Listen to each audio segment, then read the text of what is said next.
Hello everyone, I am Arpita. Welcome to room to geography. तो आज हम डिस्कस करेंगे about major forest product utilisation. तो हार्वेस्टिंग एक इम्पॉर्टेंट चीज़ है जो फॉरेस्ट प्रोडक्ट यूटिलाइजेशन के अंदर है। तो आज हम डिस्कस करेंगे about harvesting in forest product utilisation. तो कैसे हार्वेस्टिंग फॉरेस्ट प्रोडक्ट यूटिलाइज करने में हेल्प करते हैं, कैसे ये काम होता है, वो आज हम डिस्कस करेंगे। ठीक है, तो एट फर्स्ट है what is harvesting. It is the very first step of timber utilisation. तो हार्वेस्टिंग है फर्स्ट स्टेप यूटिलाइजेशन का, प्रोडक्ट यूटिलाइजेशन का, and also inseparable part of forest management. And ये एक बहुत इंपॉर्टेंट पार्ट है फॉरेस्ट मैनेजमेंट का and first step of timber utilisation. It is the most important step of product ripping. ठीक है, product ripping का भी मोस्ट इंपॉर्टेंट स्टेप है। The final step of getting the economic return and finally जो हम return में आएगा, economically जो रिटर्न हमको मिलेगा, तो उसका फाइनल स्टेप भी है ये। Timber is harvested to produce economic return from forest land but it also impact the environment. तो टिम्बर से हम इकोनॉमिकली बहुत सारे चीज़ें हम बनाते हैं टिम्बर से, एंड इकोनॉमिकली ये हेल्प करते हैं हमको। इसकी वजह से एनवायरमेंट के ऊपर बहुत सारी इम्पैक्ट भी होता है। तो एनवायरमेंट को प्रोटेक्ट करके कैसे टिम्बर हार्वेस्टिंग करना चाहिए, वो ही है हार्वेस्टिंग प्लान इन सब के अंदर। एट फर्स्ट देखते हैं मेजर फॉरेस्ट प्रोडक्ट यूटिलाइजेशन। तो मेजर फॉरेस्ट प्रोडक्ट मेनली क्या है, मेनली है टिम्बर, वुड, ये है मेजर फॉरेस्ट प्रोडक्ट। तो नॉन टिम्बर जो है वो हमने डिस्कस कर दिया। Harvesting first step of timber utilisation and ये एक important part of forest management है। एंड टिम्बर हार्वेस्ट जो हम करते हैं वो हमको इकोनॉमिक रिटर्न तो देते हैं, उसके साथ साथ एनवायरनमेंट को भी इम्पैक्ट करते हैं। तो कैसे एनवायरनमेंट को बचा के हम हार्वेस्टिंग करें, टिम्बर हार्वेस्टिंग करें, वही है इसका मेन पार्ट। हार्वेस्टिंग प्लानिंग में क्या क्या है, कैसे हार्वेस्टिंग करेंगे, उसके लिए एक प्लान बनाना है सबसे पहले। तो प्लानिंग के अंदर क्या क्या है, it is the blueprint by which a harvesting operation is carried out. तो कैसे हार्वेस्टिंग होगा उसका ब्लूप्रिंट है ये हार्वेस्टिंग प्लान। ठीक है, the objective of developing forest harvesting plan are. तो हार्वेस्टिंग प्लान जो है इसका ऑब्जेक्टिव क्या क्या है, to develop comprehensive strategic and operational planning mechanism that ensure that forest value will be protected during harvesting। तो फर्स्ट ऑब्जेक्टिव क्या है, जब हम यहाँ पे बहुत सारे मेकनिज़म अप्लाई करेंगे, प्लानिंग मेकनिज़म जिसके द्वारा हार्वेस्टिंग होगा, तो तब हमको क्या इंश्योर करना है एंड क्या आपको याद रखना है कि forest value will be protected during harvesting. Forest value जो है, फॉरेस्ट एनवायरनमेंट जो है वो प्रोटेक्टेड रहे, ये आपको पहले से इंश्योर करना है। ये है first objective of harvesting plan. To ensure responsible use of land and forest resource. तो फॉरेस्ट से जो सब रिसोर्स आप ले रहे हो, आपको ये इंश्योर करना है कि वो अच्छे से यूज़ हो पाए, रिस्पॉन्सिबल वे में वो यूज़ हो पाए। मतलब ये आपको पहले से इंश्योर करना है कि आप किस काम के लिए वो यूज़ कर रहे हो, वो प्रॉपरली यूज़ होगा कि नहीं, उसके बाद ही आपको फॉरेस्ट से ये प्रोड्यूसेस लेना है। To develop plans that take account of the socio-economic and environmental impact on the area। तो प्लान डेवलप करने से पहले ये भी आपको देखना है socio economically and environmental impact क्या क्या होगा उस एरिया के ऊपर। जिस एरिया से आप टिम्बर हार्वेस्ट कर रहे हो, तो उस एरिया के ऊपर कैसे इम्पैक्ट आएगा, एनवायरमेंटल इम्पैक्ट कैसे आएगा, सोशियो इकोनॉमिक इम्पैक्ट कैसे आएगा, ये आपको पहले से देखना है एंड उसके अनुसार ही आपको हार्वेस्टिंग प्लान बनाना है। To provide for efficient and environmentally responsible means of harvesting timber।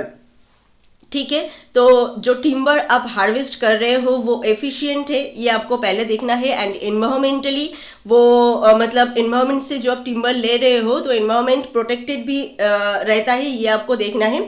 उसके बाद ही आपको टिम्बर हार्वेस्ट करना है। हार्वेस्टिंग प्लान का ऑब्जेक्टिव क्या क्या है, एट फर्स्ट तो है हार्वेस्टिंग करने से पहले आपको ये देखना है एनवायरमेंट जो है वो प्रोटेक्टेड रहे, ये आपको पहले से इंश्योर करना है। ये एट फर्स्ट ऑब्जेक्टिव है ये। एंड जो आप फॉरेस्ट से ले ले रहे हो वो सच में यूज में आए, ये आपको पहले से इंश्योर करना है। क्या है, प्लान आप जब डेवलप करोगे तो उस एरिया के ऊपर कैसे सोशियो इकोनॉमिक इम्पैक्ट आएगा, एनवायरमेंट के ऊपर कैसे इम्पैक्ट आएगा, ये आपको पहले से देखना है, पहले से आपको इंश्योर होना है। एंड हार्वेस्ट, जो टिम्बर आप हार्वेस्ट कर रहे हो वो एनवायरमेंट को डैमेज ना करे, ये आपको पहले से देखना है।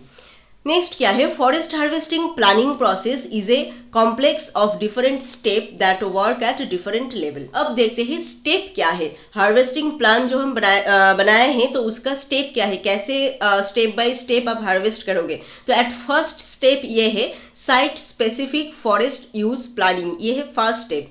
Forest harvesting site, quantity, time, method, use decision should be documented in the harvesting plan and in the logging contract document। तो at first क्या है, फॉरेस्ट जो हार्वेस्टिंग साइट है, जिस जगह से आप हार्वेस्ट कर रहे हो, क्वांटिटी कितना अमाउंट आप हार्वेस्ट कर रहे हो, टाइम कितना टाइम लगेगा, मेथड कौन कौन सा मेथड आप यूज करोगे, एंड डिसीजन जो आप ले रहे हो, ये सब डॉक्यूमेंट के द्वारा एक पेपर में as a document harvesting plan में होना चाहिए। एंड जो लॉगिंग कॉन्ट्रैक्ट डॉक्यूमेंट है, ये सब आपको एज डॉक्यूमेंट आपको बना के रखना है। ठीक है, क्या क्या आप कर रहे हो, कहाँ से हार्वेस्ट कर रहे हो, किस टाइम पे कर रहे हो, कितना टाइम लगेगा, मेथड आप क्या क्या यूज कर रहे हो, तो सभी स्पेसिफिकली आपको डॉक्यूमेंट में लिख के रखना है। Forest planner should determine the availability of both cadastral and physical land classification information. तो फॉरेस्ट का जो प्लानर है वो क्या करेगा, क्या क्या चीज आपको प्रोवाइड करेगा, जो cadastral and physical land classification जो मैप होता है, कैडस्ट्रल मैप होता है, फिजिकल मैप होता है जिसमें कॉन्टूर रहता है, रिलीफ पैटर्न कैसा है उस जगह का वो रहता है, ड्रेनेज पैटर्न कैसा होता है ये सब रहता है, लैंड यूज का मैप रहता है। तो वो सब आपको पहले से ही फॉरेस्ट प्लानर प्रोवाइड करेगा एंड उसको देख के ही आपको करना है। अगर लैंड यूज पैटर्न में रहता है कि इस जगह से अगर टिम्बर आप हार्वेस्ट करोगे तो उस एरिया में बहुत ज़्यादा डैमेज हो सकता है, मतलब उस सॉइल में प्रॉब्लम है, तो आपको उस जगह से नहीं करना है। तो मैप आपको पहले देखना है, उसके अनुसार ही आपको प्लानिंग बनाना है। तो site specific forest using planning में मेनली हमने क्या क्या देखा, एक तो फॉरेस्ट हार्वेस्टिंग का site, time, method, use, decision जो जो आप कर रहे हो सब एज ए डॉक्यूमेंट आपको लिख के रखना है। And physical land classification, cadastral जो सब मैप है वो सब देख के जो फॉरेस्ट प्लानर है वो आपको प्रोवाइड करेगा एंड उसके इंफॉर्मेशन में जो जो है वो भी आपको ध्यान में रखना है। फिजिकल लैंड क्लासिफिकेशन, इसके अंदर क्या क्या है, एक है कंटूर और स्लोप, हमने कहा अभी। सॉइल क्लासेस, सॉइल उस एरिया में कौन कौन सा सॉइल है, तो कोई एक जगह से अगर आप टिम्बर ले रहे हो तो उस जगह के सॉइल के ऊपर कैसा इफेक्ट आएगा ये आपको देखना है। ड्रेनेज पैटर्न, उस जगह का ड्रेनेज पैटर्न कैसा है, मतलब river pattern. Forest type and distribution, उस जगह का फॉरेस्ट टाइप क्या है एंड डिस्ट्रीब्यूशन कैसा है, मतलब टिम्बर जो है ज़्यादा है क्या, कम है क्या, ये सब आपको पहले से देखना है। तो ये सब का मैप जो है ये इंफॉर्मेशन आपके पास रहना चाहिए। कैडस्ट्रल लैंड क्लासिफिकेशन में क्या है, कैडस्ट्रल बाउंड्रीज, जो लैंड यूज और ओनरशिप का जो बाउंड्री होता है वो कहाँ तक है, कहाँ से आप कलेक्ट कर सकते हो। कंजर्वेशन एरिया, जो जो एरिया कंजर्वेट एरिया होता है जहाँ से आप कुछ नहीं कलेक्ट कर सकते हो वो सब भी कहाँ कहाँ पे है वो भी कैडस्ट्रल मैप में आपको मिल जाएगा। ओनरशिप बाउंड्रीज, वो भी कहाँ पे है, कोई एक जगह का ओनर अगर होता है तो उसका बाउंड्री क्या क्या मतलब कौन सी जगह से बाउंड्री है वो भी कैडस्ट्रल मैप के अंदर होगा। तो physical land classification map, cadastral land classification map, ये सब का इंफॉर्मेशन आपके पास रहना चाहिए। उसके द्वारा ही आपको देखना है किस जगह से आप टिम्बर हार्वेस्ट कर सकते हो, किस जगह से नहीं कर सकते हो, कितना अमाउंट कर सकते हो, वो सब आपको इसके साथ ही देख के आपको करना है। नेक्स्ट क्या है, तो एट फर्स्ट जो स्टेप है वो क्या था, site specific forest using plan. And next है planning level. Planning for forest harvesting is a multi-tiered process often comprising 3 level. यहाँ पे मेनली प्लानिंग लेवल में हम 3 लेवल देखेंगे। एक है लॉन्ग टर्म प्लानिंग, एक है ऑपरेशनल प्लानिंग और एक है टास्क प्लानिंग। ठीक है, और एक जो है टास्क प्लानिंग। तो एट फर्स्ट है long term planning. These are broad scale advanced plans based primarily on available information which serve as a guide for future activities in all operation। तो ये है ब्रॉड स्केल। ऑब्वियसली नाम से ही आपको पता चल रहा है कि लॉन्ग टर्म प्लानिंग तो ब्रॉड स्केल में होगा, बहुत ज़्यादा टाइम के लिए ये प्लानिंग होगा। तो जो सब अवेलेबल इंफॉर्मेशन है उन सब के द्वारा ही ये प्लान करना है, which serve as a guide for future activities. तो फ्यूचर में क्या क्या एक्टिविटीज होगा वो सब इस प्लानिंग के अंदर रहेगा। नेक्स्ट क्या है, operational planning. Operational plans are developed for each individual harvest area based mainly on site inspection. तो जो जो हार्वेस्ट एरिया है, अलग अलग बहुत सारे हार्वेस्टेड एरिया होगा, साइट इंस्पेक्शन करके आपको मिलेगा। जो फर्स्ट स्टेप में हमने देखा कि आपको पहले साइट इंस्पेक्शन करना है, वो सब मैप वगैरह ये सब देख के कि कौन सी जगह से आप हार्वेस्ट कर सकते हो। तो हार्वेस्टेड एरिया अलग अलग होगा, हार्वेस्टेड एरिया के ऊपर ही ये ऑपरेशन प्लान जो है डेवलप होगा for each individual harvest area. तो अलग अलग हार्वेस्टेड एरिया के लिए अलग अलग ऑपरेशनल प्लान, ठीक है। Map of the harvesting block showing a detail plan of the activities to occur from the main element of the operational plan. तो हार्वेस्टिंग जो एरिया है, उस जो ब्लॉक है, उसका मैप आपको पहले से देखना है, जो डिटेल शो करेगा कि एक्टिविटी, प्लानिंग एक्टिविटी क्या क्या है उस मैप में। हार्वेस्टिंग प्लानिंग आप जो बना रहे हो, क्या क्या एक्टिविटी वहाँ पे करोगे, वो सब डिटेल प्लान वहाँ पे रहेगा। ये है मेन एलिमेंट ऑपरेशन प्लानिंग का। तो लॉन्ग टर्म प्लानिंग जो है ये ब्रॉड स्केल में होगा, फ्यूचर में क्या क्या एक्टिविटीज होगा ये सब लॉन्ग टर्म प्लानिंग के अंदर रहेगा। एंड ऑपरेशनल प्लानिंग जो है ये क्या है, मेनली जो हार्वेस्टेड एरिया हम चूज कर रहे हैं उसके ऊपर ये इंडिविजुअली अलग अलग हार्वेस्टेड एरिया के लिए अलग अलग ऑपरेशनल प्लान होगा। एंड वहाँ पे एक हार्वेस्टेड जो ब्लॉक एरिया है उसका मैप रहेगा, उसमें डिटेल आपको शो करना है कि आप क्या क्या एक्टिविटी कर रहे हो हार्वेस्टिंग प्लानिंग के अंदर।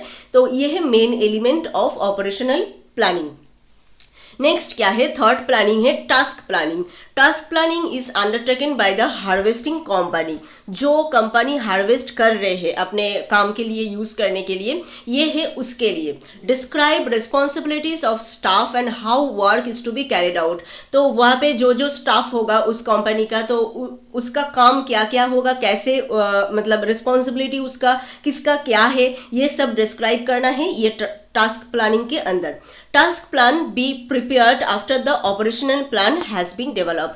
तो ऑपरेशनल प्लान हो जाना चाहिए, उसके बाद ये टास्क प्लान प्रिपेयर होगा। Once the plans are developed by a contracted enterprises, the plans should be submitted to the relevant forest authority for approval. तो ये प्लान जब डेवलप हो जाएगा तब जाके वो फॉरेस्ट अथॉरिटी को दिया जाएगा, सबमिट किया जाएगा एंड वो अप्रूव करेगा, तब आप यहाँ पे हार्वेस्टिंग कर सकते हो, नहीं तो नहीं। तो सेकंड जो स्टेप है वो आपको समझ में आ गया। प्लानिंग लेवल, यहाँ पे 3 प्लानिंग लेवल है, long term planning, operational planning, task planning. Long term planning है ब्रॉड स्केल के लिए, फ्यूचर में आप क्या क्या एक्टिविटीज यहाँ पे कर सकते हो उसके लिए एक प्लान बनाया जाएगा। ऑपरेशनल प्लानिंग जो हार्वेस्टेड एरिया आप चूज कर रहे हो उसके लिए है, उस एरिया में आप क्या क्या एक्टिविटीज वगैरह कर रहे हो सब यहाँ पे मैप के द्वारा आपको दिखाना है। टास्क प्लानिंग, ऑपरेशन प्लानिंग बनने के बाद ये टास्क प्लानिंग बनेगा। जो कंपनी हार्वेस्टिंग कर रहे हैं उसके लिए है मेनली, उसका जो वर्कर है वो क्या काम करेगा, किसका क्या रिस्पॉन्सिबिलिटी रहेगा, वो सब यहाँ पे डिस्क्राइब होगा। एंड लास्ट में जाके फॉरेस्ट अथॉरिटी को अप्रूवल के लिए वो भेजेगा, वो अगर अप्रूव करे तब आप यहाँ पे हार्वेस्टिंग कर सकते हो, नहीं तो नहीं। थर्ड जो स्टेप है वो क्या है, amendment to the plans. If any major changes to the fundamental approach are required, जैसे इन आइदर लॉन्ग टर्म और operational plan, detail of the proposed changes should be resubmitted to the forest authority. तो plan में अगर suddenly कोई changes आ जाए, जो long term plan हमने बनाया, ऑपरेशनल प्लान अपने बनाया, तो उसमें अगर कोई सडन आपको लगता है कि ये चेंजेस करना चाहिए, तो आपको क्या करना है, वो चेंजेस का डिटेल आपको लिखना है एंड फिर से आपको फॉरेस्ट अथॉरिटी जो है उनको सबमिट करना है एंड वो देखेगा, वो सोचेगा करना है कि नहीं, उसके बाद होगा। फोर्थ जो स्टेप है वो है planning staff. It is suggested that a minimum planning team consists of a professional forest planner and 2 assistants employed by the concession holder for each harvest area of approx 500 hectare and should be experienced in, मतलब किस किस काम के लिए वो experienced होगा वो हम नेक्स्ट में डिस्कस कर रहे हैं। तो क्या होगा, प्लानिंग के लिए स्टाफ तो आपको चाहिए ही, तो मिनिमम प्लानिंग स्टाफ आपको टीम आपको बनाना है। तो उनमें कौन कौन रहेगा, एक प्रोफेशनल फॉरेस्ट प्लानर जिसको रहना ही है, 2 असिस्टेंट्स रहेगा एंड जो कंसेशन जो होल्डर है उसका एम्प्लॉय भी यहाँ पे रहेगा। एंड ये जो एम्प्लॉय एंड जो लोग प्रोफेशनल प्लानर वगैरह ये सब रहेगा यहाँ पे, उसको किस किस काम में एक्सपीरियंस्ड होना चाहिए वो देखते हैं। Planning large forest harvesting operation, survey skill for boundary and road location, map preparation and reading, plan preparation and reporting, able to communicate with management and operation staff. तो इस सब काम में उसको एक्सपीरियंस्ड होना है, तब जाके वो ये काम कर पाएगा। क्योंकि मैप प्रिपरेशन करना है, सर्वे में स्किल होना चाहिए, सर्वे तो एट फर्स्ट करना ही है, साइट इंस्पेक्शन करना है, तब जाके आपको पता चलेगा कौन सा एरिया में आप हार्वेस्टेड कर सकते हो। प्लान कैसे बनाना है, रिपोर्ट कैसे बनाना है, कैसे कम्युनिकेट करना है और जो फॉरेस्ट अथॉरिटी है इन सब से, तो इन सब काम में अगर वो एक्सपीरियंस्ड नहीं होगा तो ये सब काम नहीं कर पाएगा। तो इन सब काम में पहले उसको एक्सपीरियंस्ड होना है, फिर जाके वो एज ए स्टाफ ये काम कर पाएगा। तो कौन कौन रहेगा यहाँ पे? एक professional forest planner, 2 assistants and जो कंसेशन होल्डर है उनका एम्प्लॉय यहाँ पे रह सकता है। नेक्स्ट क्या है, 5th स्टेप क्या है? Plan approval process. तो अब तो सब कुछ हो गया, लास्ट में प्लान कैसे अप्रूव किया जाए वो है। Obtain base map, topographic map are most useful. जो टोपोग्राफिक मैप होता है जिसके अंदर कंटूर रहता है, स्लोप का पैटर्न रहता है, ड्रेनेज पैटर्न रहता है, रोड पैटर्न रहता है, सब कुछ फॉरेस्ट कौन सा एरिया में फॉरेस्ट कवर ज़्यादा है, कौन सा एरिया में कम है, वो सब टोपोग्राफिक मैप के अंदर रहता है। तो ये आपको तो बहुत ज़रूरी है। Conduct forest reconnaissance, develop lands in conjunction with forest owner. Forest का जो ओनर है उसके साथ आपको मतलब एक अप्रूवल के लिए उसको भी ज़रूरत है यहाँ पे। Submit plan to relevant government forest authority for approval. जो फॉरेस्ट अथॉरिटी है उसको आपको सबमिट करना है plan. Other approval of plan, और भी बहुत सारे प्लान का अप्रूवल होता है वो भी। एंड लास्ट में एग्जीक्यूट प्लान। तो सब कुछ हो जाने के बाद लास्ट में आपको प्लान एग्जीक्यूट करना है। 6 क्या है? MIS, GIS and the planning process. Incorporation of MIS and GIS in planning. GIS, MIS इसको आपको प्लानिंग के अंदर इनकॉर्पोरेट करना है, मतलब लाना है। जियोग्राफिक इंफॉर्मेशन सिस्टम जो होता है GIS, जिसके द्वारा अब रिमोट सेंसिंग के द्वारा अब एरिया को पता चलता है किस एरिया में ज़्यादा फॉरेस्ट है, किस एरिया में नहीं, वो हम अलग से पता चलता है यहाँ पे GIS के द्वारा। तो वो भी आपको प्लानिंग के अंदर लाना है।